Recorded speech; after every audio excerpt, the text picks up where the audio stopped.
Добре дошли в Дунавската задруга на народните художествени занаяти.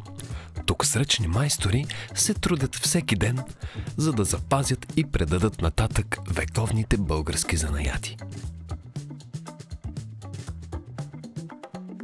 Това е майстор Данчо, талантлив дървострогар от задругата, а пък майстор Иван е специалист в дърворезбата. Техните умения превръщат дървото в произведение на изкуството.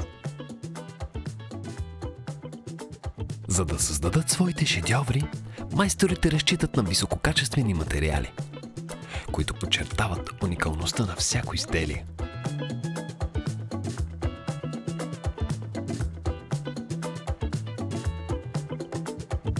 А това е Татяна, председател на Дунавската задруга. Дунавска задруга е сдружение, което обединява майстори на народно-художествени занаяти, не само от Русе. При нас членуват майстори от други краища на страната, от Софийско, от Варна, Велико Търново, Троян, Горна Оряховица. Сдружението е регистрирано през 2013 година. То е наследник и приемник на русенската група. Групата е създадена в далечната 1968 година, тук на това място.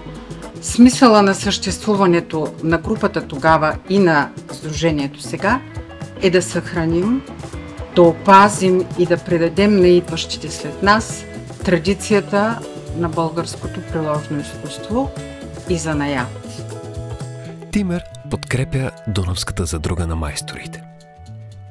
Място, където традицията се среща със съвремието, а българските занаяти продължават да живеят и да вдъхновяват.